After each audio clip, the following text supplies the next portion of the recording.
Dios les bendiga, amigos y hermanos. Y en esta hora quisiera considerar con ustedes un mensaje que tiene que ver con el afán y la ansiedad y cuál es el poder que puede obrar en nosotros a través de la palabra de Dios. Así que para ello vamos a considerar un pasaje conocido por todos nosotros que se encuentra en el libro de Lucas capítulo 12 de los versículos 22 al 24 y el versículo 29. Dice la palabra de Dios: dijo luego a sus discípulos: por tanto os digo, no os afanéis por vuestra vida, qué comeréis, ni por el cuerpo, qué vestiréis. La vida es más que la comida, y el cuerpo que el vestido. Considerad los cuervos, que ni siembran, ni siegan, ni tienen despensa, ni granero, y Dios los alimenta. ¿No valéis vosotros mucho más que las aves? Versículo 29 dice: vosotros pues no os preocupéis por lo que habéis de comer, ni por lo que habéis de beber, ni estéis en ansiosa inquietud.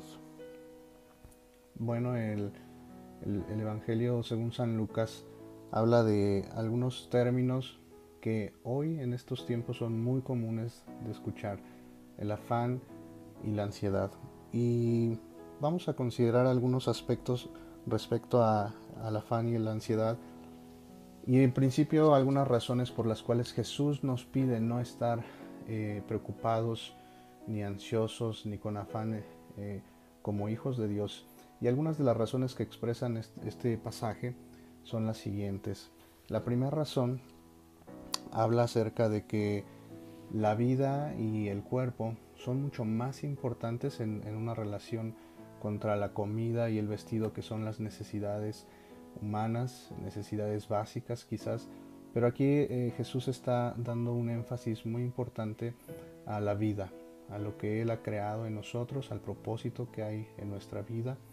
Y Él lo expresa de esta forma: la vida es mucho más importante que la comida, y el cuerpo es mucho más importante que el vestido. Una segunda razón por la cual nosotros no debemos estar afanados o preocupados es el versículo 24, donde Jesús hace una comparación de nuestra vida y respecto a las aves de los cielos. Dice: considerar a los cuervos, que ni siembran ni siegan, que ni tienen despensa ni granero, pero Dios los alimenta. Y hace una pregunta que sobre todo es una afirmación, donde Él está diciendo que nosotros somos más valiosos delante de Él que las aves. Y esto es una realidad que muchas veces olvidamos cuando nos encontramos en diferentes circunstancias. Son número 3, que dice en el versículo 25: ¿y quién de vosotros podrá con afanarse añadir a su estatura un codo? Por más esfuerzos que nosotros queramos hacer para cambiar ciertas cosas en nuestra vida o para cambiar la realidad que enfrentamos, en realidad está fuera de nuestras manos, está fuera de nuestro alcance. Algunas Biblias de estudio mencionan como una posible traducción que en lugar de una estatura, de referirse a la estatura, se pueda referir como al tiempo en nuestra vida. Es decir, nadie con afanarse podría añadir una hora al menos más a su vida que lo que Dios ya tiene establecido. Y estas verdades nos llevan a pensar entonces qué es lo que realmente quiere decir el afán y la ansiedad.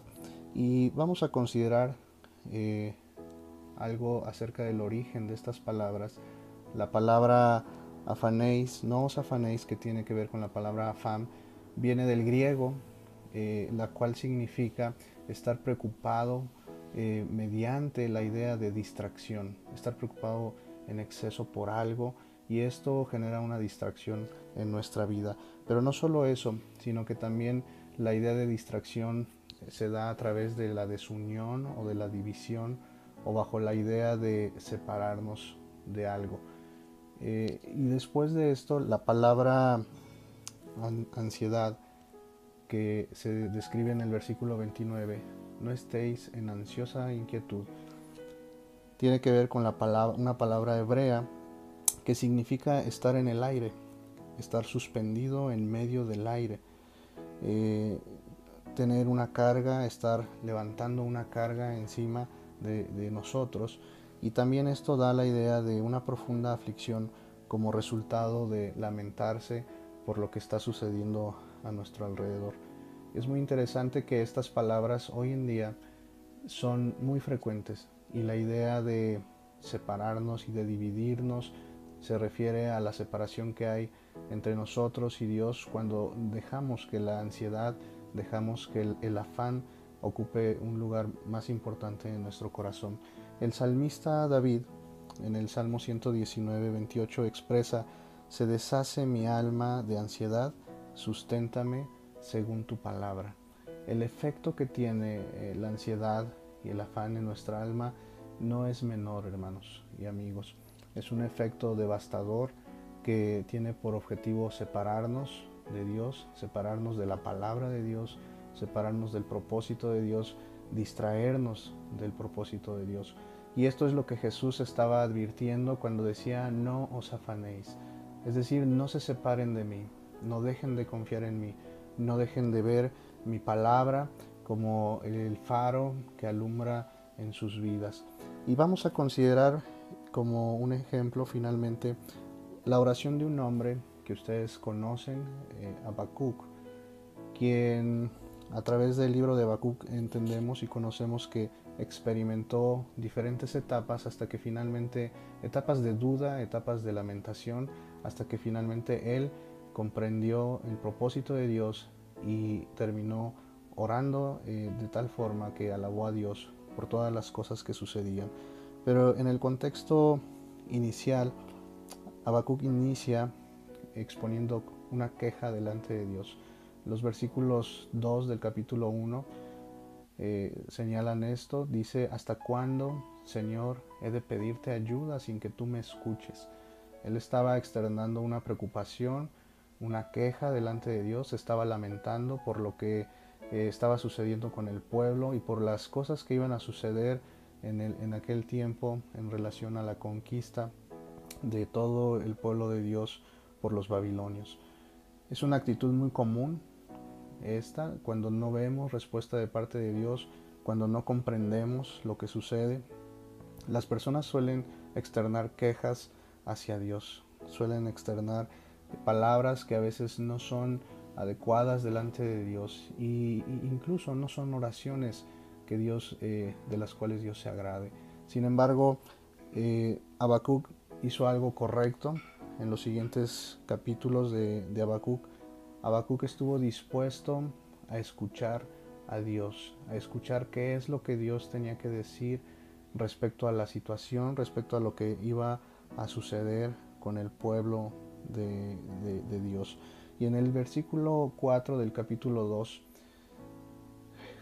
Habacuc inicia y dice: he aquí, yo estaré velando. En el versículo 1 dice que él iba a velar, dispuesto a esperar la palabra de Dios, dispuesto a esperar qué es lo que Dios tenía planeado y qué es lo que Dios iba a contestar ante esta situación. Los versículos 4 y 14 del capítulo 2 son la respuesta de Dios a la queja de Habacuc. El versículo 4 dice: he aquí que aquel cuya alma no es recta se enorgullece, mas el justo por su fe vivirá. Y empezaba Dios a tocar un aspecto que probablemente en Habacuc estaba haciendo falta: la fe. La fe en Dios, la fe en la palabra de Dios, la confianza y la seguridad de que Él tenía todo bajo control. Y el versículo 14 dice: porque la tierra será llena del conocimiento de la gloria de Jehová, como las aguas cubren el mar. Una vez más, Dios le dice a Habacuc: espera en mí, porque pronto todas las cosas que ahora estás viendo cambiarán, porque pronto habrá una respuesta, habrá un nuevo día, un nuevo amanecer. Y finalmente Habacuc entiende que Dios tiene bajo su plan, bajo su control, todas las cosas. Y en un capítulo siguiente, en el capítulo 3, Habacuc puede expresar y puede externar lo que su corazón ya había asimilado y comprendido a través de la palabra de Dios. Inicia con una lamentación, pero finalmente aprende a esperar y a confiar en Dios por la fe en la palabra de Dios, la cual él ya había escuchado. Y el versículo 17 y 18 del capítulo 3 dice así en la versión internacional: aunque la higuera no florezca, ni haya frutos en las vides, aunque falle la cosecha del olivo y los campos no produzcan alimentos, aunque en el aprisco no haya ovejas ni ganado alguno en los establos, aún así yo me regocijaré en el Señor, me alegraré en Dios, mi libertador. Él había comprendido que Dios tenía todo bajo su control, que a pesar de las circunstancias adversas, el afán y la ansiedad que pudieron haber llegado a su vida no tenían ningún sentido en comparación a la palabra de Dios, al propósito eterno que Dios tenía para su pueblo. En Romanos 8:32 encontramos un pasaje que el apóstol Pablo expresa de una manera tan poderosa en el Señor, que dice: el que no escatimó ni a su propio Hijo, sino que lo entregó por todos nosotros, ¿cómo no nos dará también con Él todas las cosas? Y finalmente Filipenses 4:6, hermanos, dice: por nada estéis afanosos, sino sean conocidas vuestras peticiones delante de Dios en toda oración y ruego con acción de gracias.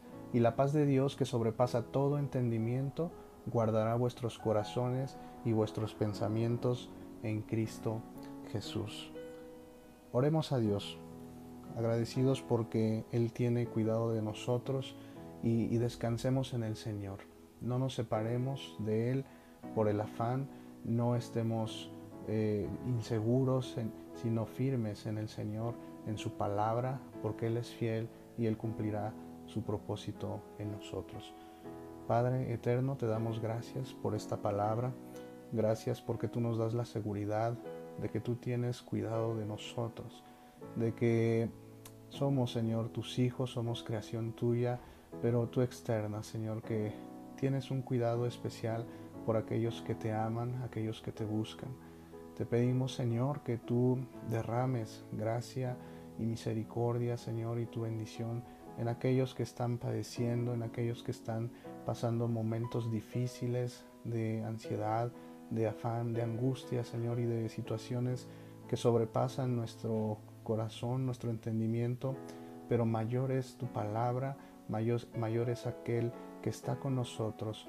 Y te damos gracias, Señor, por todas las cosas, en el nombre de Cristo Jesús. Amén.